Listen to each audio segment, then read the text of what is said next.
ada dua hadis yang menolak hadis palsu ini. Kontradiksi, lawan dari hadis palsu ini. Dan ternyata dari dua hadis ini, tahulah kita bahwa Ramadan itu bukan bulan yang malas-malas, tapi Ramadan adalah bulan yang penuh perjuangan. Apa hadisnya? Dua. Pertama, man shoma Ramadana. Ini perjuangan. Man shoma Ramadana imanan wa ihtisaban, ghufira lahu ma taqaddama min dzambih. Barang siapa yang puasa Ramadan siang, Pak. Siang hari nahan lapar, nahan haus, nahan hawa nafsu, nahan amarah, nahan mata, nahan panca indera dari hal-hal yang berbau maksiat.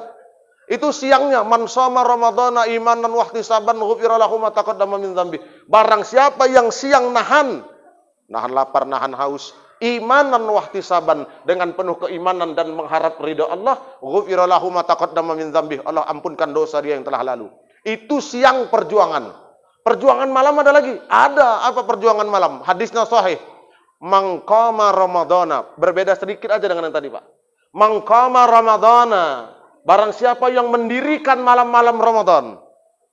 Qiyamul lail, tarawih, witir, sholat sunat taubat, sholat sunat hajat, tadarus Quran. Man qama Ramadana. Siapa yang mendirikan malam-malam Ramadan, imanan wa ihtisaban, ghufira lahu ma taqaddama min dzambih. Allah akan ampunkan dosa dia yang sudah berlalu.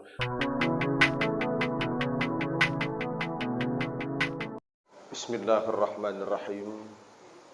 Assalamualaikum warahmatullahi wabarakatuh.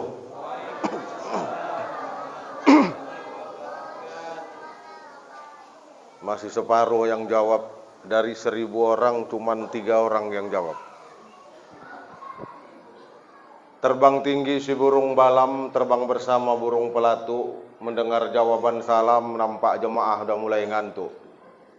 Padahal ini masih Ramadan kedua. Besok ini malam ketiga, tapi Ramadannya masih kedua kan? Ini Ramadan kedua kan, betul kan? Bang Karmin pikir udah malam ke-29. Alhamdulillah, saya kemarin tanggal 22 hari Kamis, malam kita tarawih perdana, jam 5 Kamis tanggal 22, saya diundang sama Pak Wali Kota Medan untuk Ruqyatul Hilal. Jadi mendengar paparan dari ahli ilmu astronomi, atau dalam Islam disebut ilmu falak, Universitas Muhammadiyah, Jalan Panglima Dening. Jadi mendengarkan paparan dari pakar ahli ilmu falak, lama-lama palak juga awak. Kenapa? Karena nggak ngerti, Pak. Ya Alhamdulillah, kesimpulannya kita sepakat antara pemerintah dengan Muhammadiyah, dengan ormas yang lain, sepakat satu Ramadan itu jatuh pada tanggal 23 Maret 2020. Berdasarkan Majelis Tarjih Muhammadiyah, mereka menggunakan metode hisab menghitung. Kalau pemerintah itu menggunakan metode Ruqyatul Hilal. Ini dua metode yang nggak akan mungkin bisa ketemu. Hisab itu ngitung, Ruqyatul itu ngeten. Ngitung sama ngeten nggak ketemu, Pak. Makanya sulit. Tapi Alhamdulillah hari ini, tahun ini, mungkin tahun semalam kayaknya sama juga. Alhamdulillah ketemu. Tapi ada pesan dari Ketua MUI Kota Medan, Profesor Dr. Hasan Matsum, bahwa kalaupun sama penetapan satu awal satu Ramadan, boleh jadi kemungkinan berbeda penetapan satu Syawal 1444 Hijriah. Karena nggak sinkron semalam menurut hitungan orang Muhammadiyah dengan Ruqyatul Hilalnya versi pemerintah. Tapi apapun ceritanya Bapak Ibu, kita yang awam ikut sunnah Nabi. Apa sunnahnya? Ati'ullaha war Rasul wa ulil amri minkum. Taatlah kepada Allah dan Rasul dan ulil amri. Kenapa? Karena kita nggak punya kemampuan berijtihad secara mandiri. Kalau kita punya kemampuan, tafadhol. Oh, aku hari puasa Ramadannya hari Minggu. Ah, boleh. Nggak masalah. Yang penting ada dalilnya. Kalau nggak ada dalilnya, berarti pesong. Mana ada pula nggak ada dalil dia bisa puasa hari Minggu kan? Nah, Bapak Ibu hadirin yang dirahmati Allah Subhanahu wa taala. Jadi selesai, mudah-mudahan insya Allah kita doakan untuk begitupun Muhammadiyah kemarin menyampaikan pesan harapan bahwa mudah-mudahan dunia internasional menetapkan satu kalender Islam. Entah apa lah metodenya, saya pun nggak gitu ngerti ilmu falak. Tapi yang jelas harapan itu untuk menyeragamkan kita di antara seluruh penduduk dunia ini. Nah, Bapak Ibu hadirin yang dirahmati Allah, saya kira itu udah nggak ada masalah bagi kita. Yang jadi masalah, saya mau nyampaikan satu hadis yang kita sering amalkan, padahal hadis ini setelah ditelusuri, saya juga sempat dulu Bu, masih lajang, kita amalkan hadis ini. Padahal ternyata setelah dipelajari, hadis ini palsu. Hadis ini palsu. Kalau hadis palsu itu nggak bisa dijadikan sebagai pegangan. Kalau hadisnya naik sedikit di atas palsu namanya maudhu. Maudhu palsu, di atas sedikit namanya dhaif. Dhaif itu lemah. Kalau hadis lemah masih bisa diamalkan untuk sekedar fadhailul amal. Untuk menambah amal boleh. Tapi kalau sudah tahap pada klasifikasi maudhu palsu, ini hadis nggak boleh digunakan. Haram. Kenapa? Karena hadis itu segala sesuatu yang berkenaan dengan Nabi itu semua hadis. Ucapan, tingkah laku, perkataan, perbuatan, diamnya Nabi itu merupakan hadis. Tapi kalau hadis palsu nggak bisa. Kenapa? Nggak mungkin kita sandarkan kepada Nabi. Padahal Nabi nggak diam juga, tidak pernah berkata-kata tentang itu, tidak pernah menunjukkan perbuatan tentang itu. Nabi juga tidak ditanya sehingga tidak diam tentang pertanyaan itu. Tapi ada hadis palsu. Kenapa? Ya karena memang zaman Nabi dulu, jangankan hadis palsu, nabi palsu zaman Nabi sudah ada. Nah, apa hadis palsu itu? Ini kalau saya ucapin, pasti bapak-bapak, ibu-ibu pasti bilang, oh itu rupanya. Kenapa? Karena ini populer sekali Pak. Apa hadis palsu itu? Waktu kita terbatas sekitar 7 menit lagi. Hadis palsu itu, tidurnya orang puasa adalah ibadah. Pernah dengar Bu? Pernah ya? Bapak pernah dengar ya? Saya jadi belakangan khawatir, kalau hadis palsu tidurnya orang yang puasa adalah ibadah, lantas kita amalkan dalam keseharian selama Ramadan, apa bedanya kita sama almarhum Mbah Surip? Bangun tidur, tidur lagi, bangun lagi, tidur lagi, bangun, tidur lagi. Apa bedanya kita sama Mbah Surip? Habis subuh, tadarus 5 menit tidur, sampai menjelang zuhur bangun. Habis salat zuhur, tadarus 5 menit tidur lagi. Loh kok tidur aja Dek, kata suaminya dari kantor nelpon. Oh iyalah Bang, namanya kan ngamalkan hadis palsu.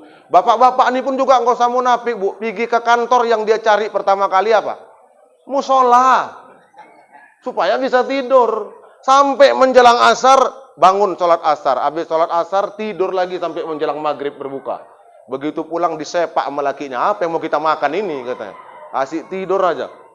Kenapa? Inilah dilema kita menghadapi mengimplementasikan hadis-hadis yang palsu. Padahal Bu, Pak, hadis itu ada yang sahih. Nah, kontradiksi dari hadis palsu ini ada 2 hadis yang sahih. Bahwa Ramadan itu bukan bulan yang malas-malas. Bahwa Ramadan itu bukan bulan yang santai-santai. Kalau kita memang ngantuk, ya nggak masalah tidur.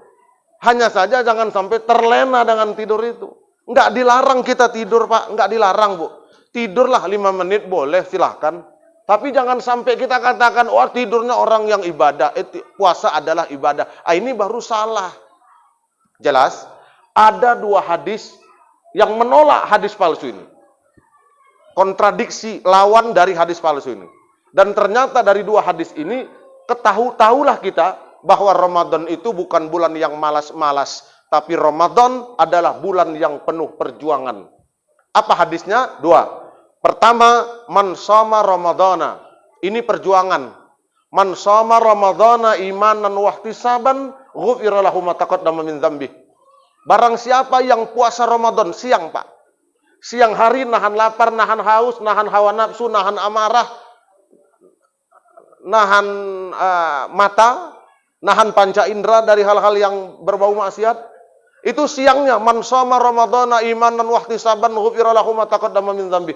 Barang siapa yang siang nahan lapar, nahan haus, imanan wa ihtisaban, dengan penuh keimanan dan mengharap ridha Allah, ghufira lahu ma taqaddama min dzambi. Allah ampunkan dosa dia yang telah lalu. Itu siang perjuangan. Perjuangan malam ada lagi? Ada. Apa perjuangan malam? Hadisnya sahih. Man qama ramadhana. Berbeda sedikit aja dengan yang tadi, Pak. Man qama ramadhana. Barang siapa yang mendirikan malam-malam Ramadan. Qiyamul lail, tarawih, witir, salat sunat taubat, salat sunat hajat, tadarus Quran. Man qama ramadhana. Siapa yang mendirikan malam-malam Ramadan, imanan wa ihtisaban, ghufira lahu ma taqaddama min dzambi. Allah akan ampunkan dosa dia yang sudah berlalu. Jadi jelas bahwa Ramadan adalah bulan penuh perjuangan. Kenapa? Karena kita mau dapat sertifikat takwa. Takwa ini nggak bisa kita dapatkan kalau kita nggak mau berjuang, Pak. Makanya orang yang dapat takwa itu mereka yang menang. Kenapa dia menang? Karena dia berjuang.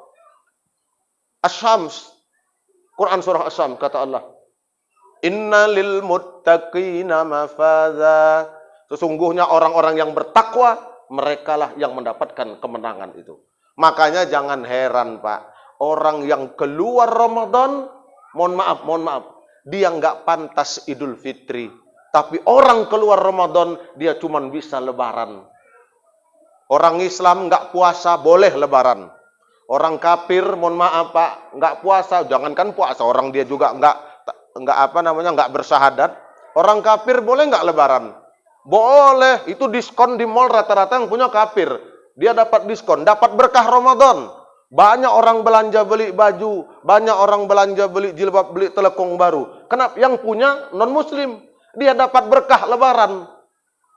Sementara orang Islam, jangankan Ramadan puasanya, Idul Fitrinya dia nggak dapat. Kenapa? Ada konsekuensi. Apa konsekuensinya? Ternyata laisal id, kata Umar ibn Khattab, liman labisal jadid walakinnal id liman ta'atin yazid. Idul Fitri itu bukan pakaian baru. Idul Fitri itu nanti bukan sekedar kacang tojin, kue lebaran, lontong, enggak. Walakinnal id liman ta'atin yazid. Idul Fitri itu ada taat yang grafiknya mengalami peningkatan. Jadi Pak, Bu, kalau ketaatannya nggak ningkat selama Ramadan, maka Ibu dipastikan nggak pantas Idul Fitri, tapi cuman bisa berlebaran. Kenapa? Oh iya, takwa itu 3. Alladzina yunfikuna fis sarai wad dara, mereka yang sedekah saat lapang sempit. Nah, ini bulan puasa, kalau bakhil, pelit 17 setan, nggak ningkat sedekahnya. Yang tahun kemarin cuma 10.000, hari ini sebulan Ramadan cuma 10.000, berarti belum ada peningkatan. Belum pantas dia bertakwa. Lain cerita kalau nggak ada duit, apa yang mau kita sedekahkan, Ustaz? Ada, sedekah kebaikan, minimal jangan ribut. Ada orang bangun pesantren, jangan recok. Ada orang nolong temannya, ya udah tolong, yang lain jangan ribut. Kan kita enggak, Pak, ada orang nyumbang sedekah 1 juta ke masjid. Sok paten Ustaz Fuad nyumbang 1 juta, besok enggak makan baru tahu. Muncung kita kadang-kadang gatel. Itu yang jadi persoalan. Yang kedua, takwa itu wal kaziminal ghaiza, nahan amarah. Kalau dia puasa, kata Nabi, kalau ada orang ngajak kau berantem, ngajak ribut, buat kau marah, lalu kau bilang, maaf saya lagi puasa. Gitu, Bu. Ibu nanti siang besok, tiba-tiba suami lagi naik tensinya, ibu langsung bilang, mohon maaf bang, adik lagi puasa. Bilang aja gitu, nggak apa-apa. Tapi ibu jangan ditambah ya, itu aja cukup. Jangan ibu tambah, maaf ya bang, adik lagi puasa, nanti malam main kita. Nah itu salah, Pak. Bapak juga jangan gitu. Nahan amarah wal kaziminal ghaiza, mampu menahan amarah, itu indikator takwa. Lalu yang ketiga, wal afina anin nas, orang buat salah awak maafin. Tapi awak buat salah minta maaf, kan gitu. Seyogianya yang muda datangi yang tua. Yang tua nggak didatangi, maafin yang muda. Jelas, ini indikasi takwa. Karena kita mau kejar ini, Pak. Maka orang keluar Ramadan, pertama harus meningkat sodakohnya. Yang kedua, orang keluar Ramadan harus nahan amarahnya. Yang ketiga, orang yang keluar Ramadan harus mampu memaafkan saudaranya. Mudah-mudahan bermanfaat. Nasrum minallah wa fathun qarib wa basyiril mu'minin. Billahi taufiq wal hidayah. Wassalamualaikum warahmatullahi wabarakatuh.